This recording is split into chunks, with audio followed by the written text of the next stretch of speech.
So, your first band, kind of what, you probably were 19 at that time, or how I old was do you think? actually the first band. I would say maybe 17, maybe. Okay, Uh, yeah, about 17 is when, um, yeah, we started the first band. okay. It's just with your high school friends and Right. just going from there. And now, what was your first band that you were, and maybe that was it, but went out into the public and were playing shows and The first band that we played in uh, was called Jerk, Jurk, okay, and we played. I think we used that name.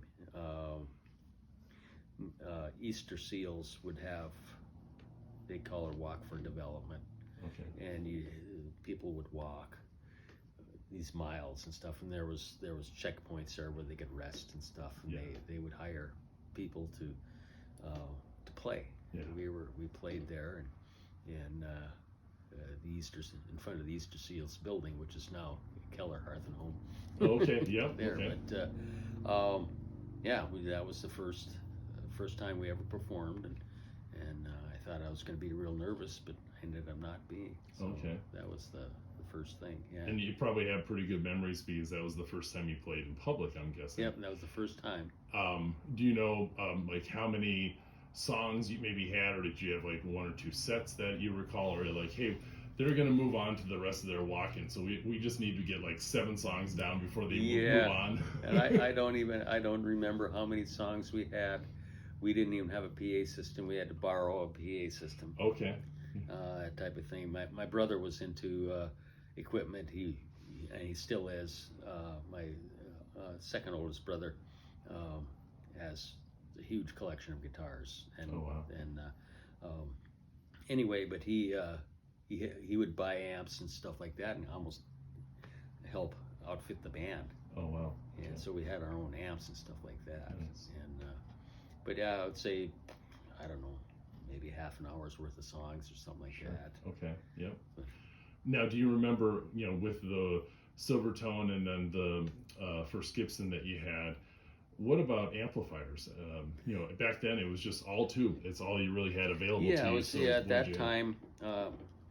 My very first amp was just a cheap little tube amp, but the amps that my brother had bought, that we used in the band the first time, they were Fender twin reverbs, Okay. brand new, back in like 71 or 72.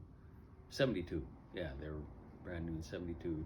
And he also had bought a Fender Telecaster and a Stratocaster, brand new. Okay. And the first performance that I played in was with the Stratocaster Okay. there. But those were the first amps, which were pretty good amps at that time, Yeah, I believe it. expensive. Yeah.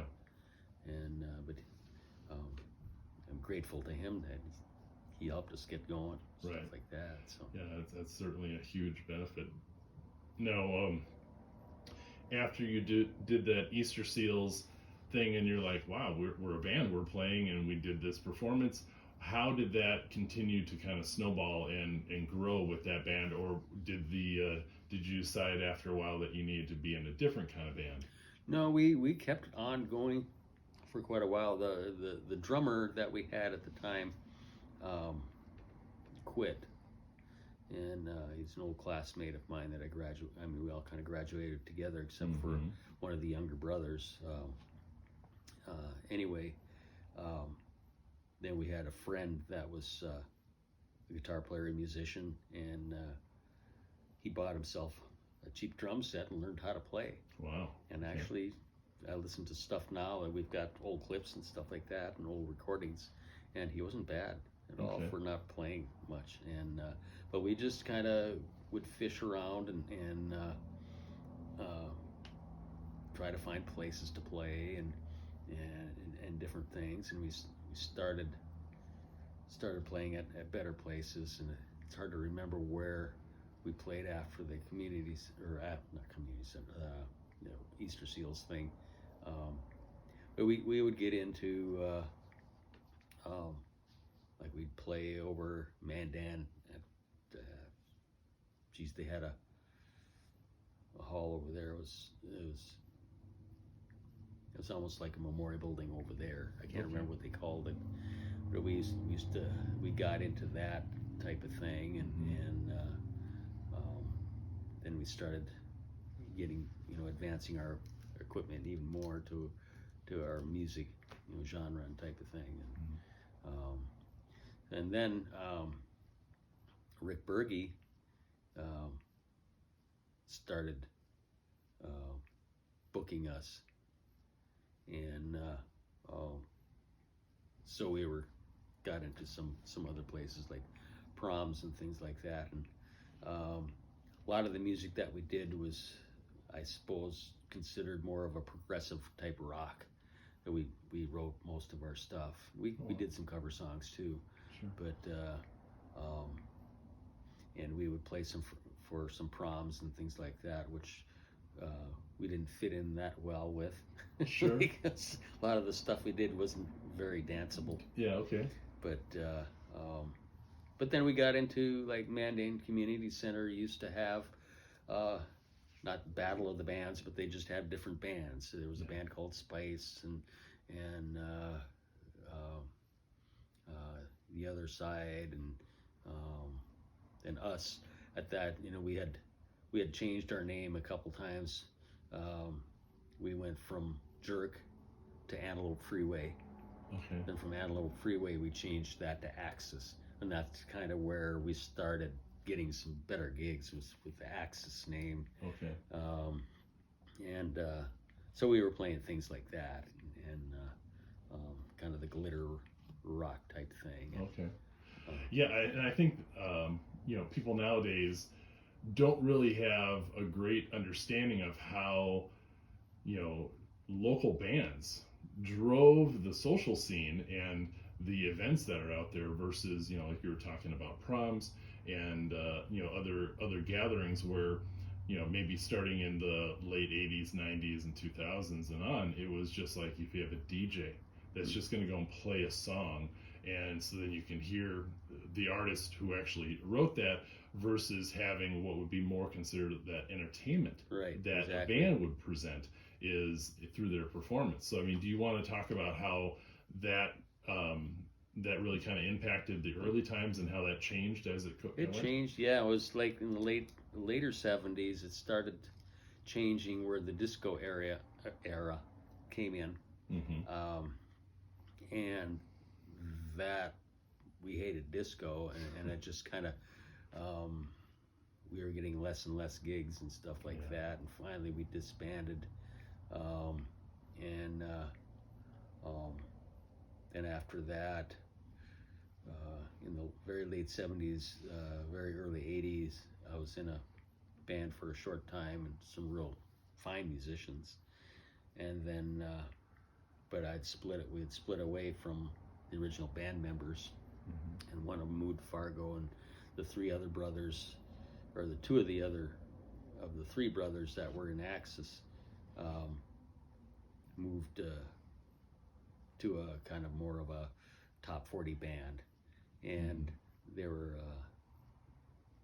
needing a drummer, and the drummer that I was playing with at the time said, "Well, I'm not gonna join this band unless Bob is in the band." So we joined this band, and it was a variety band, and so I was back together with a couple of the band members from before. So. Yeah.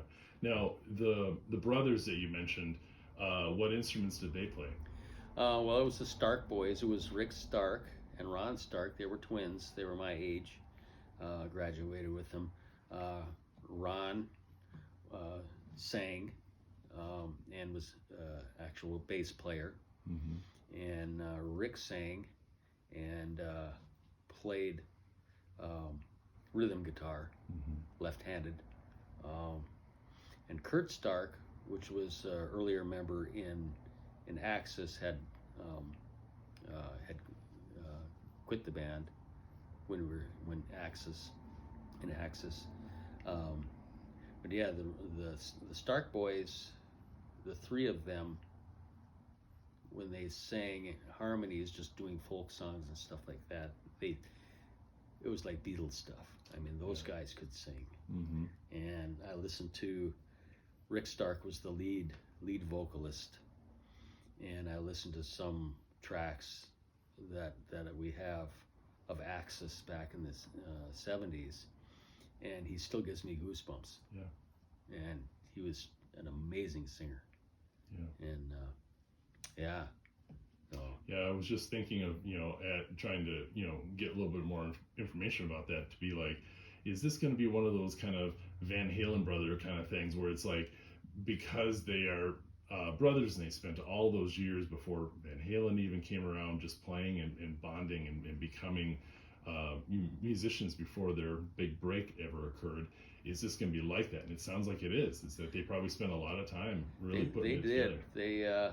And I eventually, the band that I was playing with, the Top 40 band, I eventually quit that. It was called Prairie Rose, I believe. That's what we call it. Anyway, we started getting booked by GMA down in Minneapolis, and they were taking us all over the countryside, and our band had some nice PA equipment and a nice big truck and nice big bills because of that. Right. And so it would come out of all of our paychecks, and whatever we made in the band, most of it went back into that. So we were out on the road making like $1,900 a week for the whole band. And we were each bringing home like $100 a week. Oh, wow. And I couldn't do it anymore. Yeah. I just said, I can't The live on economy of this. it all, Can't live on this. And so I eventually quit that band and had some other bands in the 80s. Some rock bands and some original stuff, but mostly cover rock tunes, that type of thing. But yeah, but it was getting to the point where gigs were getting less and less because that kind of scene was dying, and this is about the kind of the late 70s. It was kind of the mid 80s when a lot of that stuff couldn't get gigs anymore. It was I think at that time DJs were starting to start coming out, and so it was really tough, and the bands that I were with, the rock bands, just kind of all just went away. So and then at that time I was kind of filling in with some other bands here and there, playing bass or whatever I could do, make some extra money, a little bit of extra money, and then there's one band that I played filled in with. For one night, their guitar player couldn't make it, so they asked me to fill in, and they wanted me to be a permanent member because they were having trouble with their other guitar player anyway. So we, and that was late 80s, and that's where I kind of started learning to play other types. It was like country and more pop, and we mixed it up quite a bit. Sure. We were almost a house band at the Silver Dollar.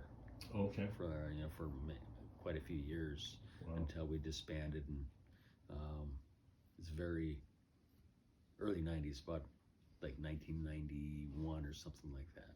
Okay. Yeah.